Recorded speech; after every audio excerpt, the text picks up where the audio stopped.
the focus of my project now is to cover all the Beatles songs from A to Y. There's no Z, no Beatles song starting with Z. So A to Y. Why did I take this up? I guess because I've loved the Beatles since I was a kid. They were my foundation group. I started listening to them probably at the age of 4 or 5. My earliest memories of being alive, a lot of them have to do with the Beatles, listening to the Yellow Submarine or Sergeant Pepper's. I think when I was 6, I graduated to Abbey Road. A lot of this I write about in my on my blogs. So the Beatles are a deep part of my childhood, my earliest memories. They were, it was a love that I shared with my classmates, with my friends. Growing up in the 1970s, I think very few people weren't exposed to the Beatles at that point. They had broken up, their entire repertoire was available, and we were able to just go through all the Beatles albums from their earliest to their latest, and kind of pick up all the songs and get to know them. I think by the time I was 12 years old, I had collected pretty much all their albums, at least the American versions. I think when I was a teenager, I started collecting the British versions, the imports. So I knew their records up and down, right and left. The songs were deeply embedded in my head. And like I said, they were the foundation group for me. They were the group that all other popular music somehow in my head was compared to the Beatles, was, it either came out of the Beatles, because I think all of the music I listened to in the 1980s was somehow influenced by the Beatles. So they were a huge influence in my early life, and I later kind of rediscovered them, I guess, in my 20s and again in my 30s. You kind of, if you're a Beatles fan at a young age, you keep circling back to them. You'll go and explore other bands, other kinds of music. Over the decades, I've explored a lot of jazz, I've explored a lot of classical music, a lot of other popular music, but I always come back to the Beatles. It's like a, Mobius strip or something. You just kind of keep weaving back to the Beatles, regrounding yourself in them, and things keep coming up that kind of remind you of how important they were. It might be a documentary film or a book that was just published, or, hey, they even come up with a new song now and then. You thought the Beatles were through, but, last year they popped out a new song. So something keeps bringing us back to the Beatles. And those of us who loved the band in childhood, I think you never lose that love, all the memories that you have of listening to their different albums, getting to know the different albums, the different songs, getting to know them as personalities, getting to know their individual characters and their voices and what they did after the Beatles. It's just an endless fascination. So these days I listen to podcasts. I still, occasionally will add a new book to my Beatles book collection. And I continue to listen to their songs on a regular basis. And over the, 30, 40 years that I've been playing piano and guitar, a lot of my inspiration for playing those instruments came from the Beatles, came from listening to their songs and wanting to reproduce them, wanting to sing them, wanting to play them, wanting to learn how they were structured, how the chords worked, how the melodies worked, how the harmonies worked. So over those decades, starting from when I was 10 years old and learned my first chords on guitar, I was trying to learn Beatles songs, Eleanor Rigby, Get Back, Rocky Raccoon, all those songs that I wanted to know. Back in the USSR, I think I learned my first bar chords to Back in the USSR. So, so the Beatles were my first inspiration to want to play music, to want to sing songs. And as I got more proficient in guitar and piano, I kept building up my repertoire of Beatles songs. And, but, uh, far and away, I know more Beatles songs than any other band or any other popular artist. Um, so I probably already knew how to play somewhere between a third and half the songs that the Beatles ever wrote. Um, this project, I've decided to cover every single Beatles song. Well, maybe not every one, but almost close to it. And in doing so, I'm learning, songs that I've never played before, never sang before. A lot of songs that don't fit nicely into the acoustic guitar repertoire or the piano repertoire. Songs that are more obscure that you wouldn't expect people to play or sing or perform. And those, in addition to all the songs that I know and love and already have been playing for many years, and songs that are in between, songs that occasionally I've tried to play but never really became part of my repertoire.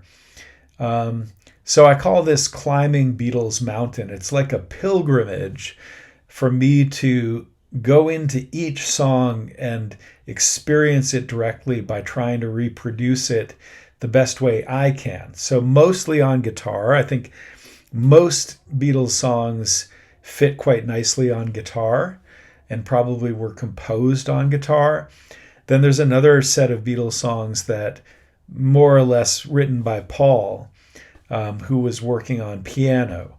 And, there are certain songs like Hello, Goodbye, and Hey Jude, and Let It Be, and Long and Winding Road, and Lady Madonna. Those kind of songs that almost demand to be played on piano. There are certain songs that I feel are best played on piano, even though you could play them on guitar. But between piano and guitar, I think you can play pretty much any Beatles song ever written. Obviously, there are exceptions. Revolution 9, come on, no, that's not really a song, is it? It's more of an experiment in sound.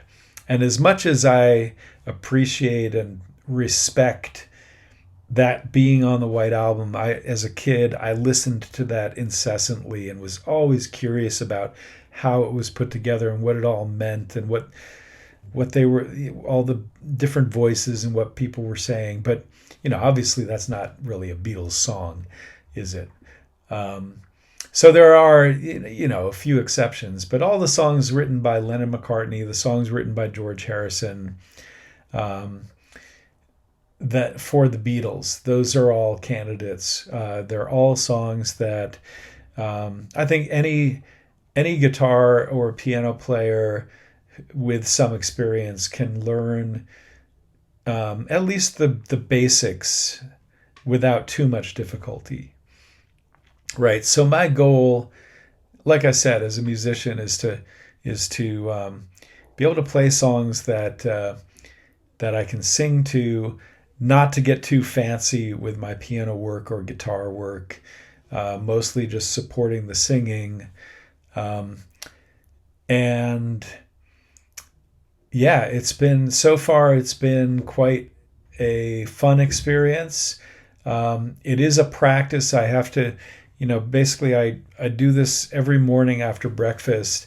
It probably takes me on average about 30 minutes to, from practicing the song a little bit to get it down, to performing it and recording it, to putting it together as a video, to posting it on YouTube. I would say on average 30 minutes per song. So I'm spending, maybe 90 minutes in the morning working on 3 Beatles songs. I try to get through at least 3 Beatles songs every morning as I build up. I'm now in the H's, and the I's are next. Anybody who knows the Beatles songs know that the greatest number of songs that start with a letter is the letter I. A lot of songs about I want, I won't, you know, I do this, I do that. So the I's are next, and I figure once I get through the I's, it's kind of downhill from there, getting through the rest of the letters. But it's a fun experience. I do appreciate getting likes and especially comments from other people telling me that they liked the rendition I did. But it's not a huge goal of mine to get a lot of likes or a lot of comments. It's more, like I said, it's kind of a practice for me, and it's a way for me to express my admiration for the Beatles, to kind of pay homage to their incredible body of work. I mean, I really can't think of any other popular artist or group that has such a rich body of work as the Beatles, in terms of loving and knowing all their songs, having specific memories with each song being kind of a gem or a jewel, or a pearl in a necklace. I mean, there are a lot of, there's a lot of bands that I love, and with most bands or most artists, I might have a dozen songs of theirs if I really love that band or that artist that I know and love and can play and sing. With some, it might be more, like, with Bob Dylan, it might be 30 or 40 songs because I love Bob Dylan. But, Bob Dylan wrote, I don't know, 500 songs. I mean, he wrote a lot of songs. So I only know a small percentage of Bob Dylan songs. But I know all the Beatles songs. I love all the Beatles songs. There are certain songs I love more, but there's no Beatles song that I don't like. There are songs that I like less than others, but there's really no Beatles song I can think of that I don't like, or I don't have a positive memory of, or it doesn't make me smile when I listen to it. So I think the Beatles are quite unique in that regard. Not just for me, but I think for millions of other fans out there. There was something incredibly unique and incredibly special about the Beatles, something that I think certainly not in our lifetimes will ever be repeated again. And I think that we were all fortunate to have been living in this age of the Beatles, and I count my generation especially fortunate because even though I was born when the Beatles broke up, I was still close enough in time so that they were still very relevant. They were still very much a part of the culture. And even as a kid, I felt deeply connected to their songs and to their music. And those connections have just become richer and more powerful over time. So I consider myself incredibly fortunate.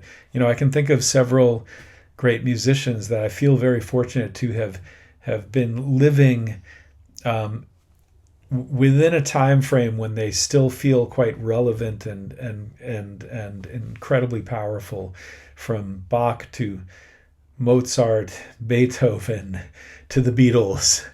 So that's all I'm going to say in this video. So thank you for your time, and if you like these videos that I'm posting, please do push the like button, and feel free to give comments, even if they're critical comments. I also welcome critical comments as well. So just happy that some people are listening to them and appreciating them, and know and have and that the Beatles mean as much to them as they mean to me. Cheers.